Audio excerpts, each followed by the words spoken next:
10 օգոստոս 2020 այսօր մենք կնշենք Սևրի տաշնակրի 100-ամյակը։ Սևրի խաղաղության տաշնակիրը գնկվեցավ բազմաթիվ երկիրներու միջև առաջին համաշխարհային պատերազմին ետք, ուր եվրոպական երկիրներ Ֆրանսա, Անգլիա, Իտալիա եւ Ճապոն իրենց հետ միասին հաղթեցին Գերմանիա, ավստրա-հունգարիական, օսմանյան գայսրության եւ Վերսայի տաշնակրով ընդունվեցան շատ մգեդեր, որոնց հետևեցավ Սևրի խաղաղության տաշնակիրը, որում մեջ շտակվեցան երկիրներ մեծն միջին արևելքի, որոնք եղած էին հայրենիքը բնիկ ժողովուրդներու, շրջանի բնիկ ժողովուրդներու, ինչպես մենք հայերս, եւ քյուրդերը, եւ ասորիները, եւ սիրիակները, եւ քաղդեացիները, եւ վրացիները եւ այլն։ Ես պիտի խոսիմ անգլերենով, միան գուզեի ասել, որ իմ նյութս պիտի կենտրոնացվի այն կաղապարին շուրջ,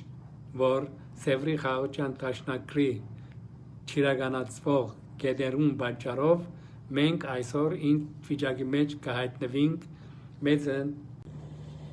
Honorable guests, today on the 10th day of August we are commemorating the 100th anniversary of Sevres Peace Treaty, which we consider the springboard for the dialogues of civilizations to attain the objective of solving ongoing conflicts by dialogues and to achieve peaceful solutions before sliding into bloody confrontations for conflicts. Treaties are formal agreements between two or more states that put forward a framework in which their relations are formulated after conflicts to avoid future bloody struggles. There are historically very important, significant treaties that shaped new world orders, created new states, changed regional and international status quo, and had profound effects on shaping new forms of strategic and geopolitical understandings and relations that were practiced in different nation states. The Treaty of Versailles, after the end of World War I, 1918, and the following and conclusive treaties of Sèvres and then Lausanne in 1990. These agreements were in favor of the indigenous nations and populations, but they were not implemented as should be because of the conflict of interests among European powers, United Kingdom, France, Italy, Germany, and others. And those native peoples paid a high price for that reason. The Ottoman Empire was defeated and disintegrated at the end of the war, and the genocides and the atrocities of the indigenous population were undertaken by the Ottoman governments of the time, which were left unpunished. The demographic changes of the region were not considered war crimes because the Western so-called democracies and human rights advocate states were after their interests, trading the blood of these nations and peoples for material gains. As a result, we were to eyewitness a growing monster state fed by Western civilized world to nourish its barbaric, bloodthirsty instincts and character, and to be an everlasting threat for the regional peace in the greater Middle East region. Today, we are experiencing this reality in the region. Many nations, and indigenous people are advocating dialogue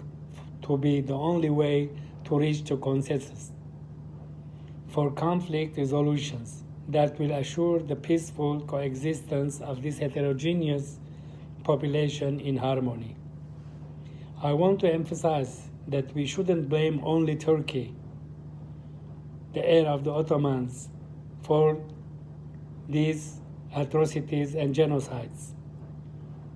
more than the Western so-called civilized culture, which encouraged and is still encouraging Turkey to create unstable conditions in the region to further their interests at the cost of the innocent population of the region for a barrel of fuel or for a strait that limits the free movement on sea lines. Turkey has been protected always by Western powers, without which it would have been drawn out of Asia Minor either by the Russians or Persians or Egyptians or even by the Mongols of Timur-Lenk. History reminds us that events after the Treaty of Sèvres, many other treaties were signed creating new world orders. In this everlasting changing world, in the 20th century, we witnessed the Second World War, and subsequently a new world order was established, where the power was shifted from European countries to two new superpowers, United States of America and Union of Soviet Socialist Republics. Then, at that time, that was changed, and now we are witnessing a rapidly changing world that is stepping out of conflicts to step in again in new ones. Organizations were established, such as the League of Nations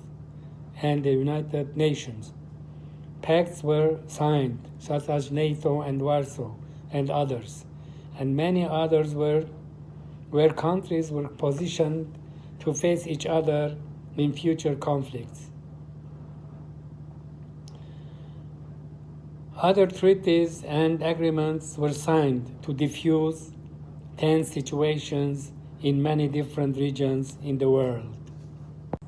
Despite all these uncertainties and fear of escalations, there were and are nations and organizations and individuals tried and still are trying to forward strategies and processes to reach to agreements that might help in avoiding bloody confrontations and conflicts, to have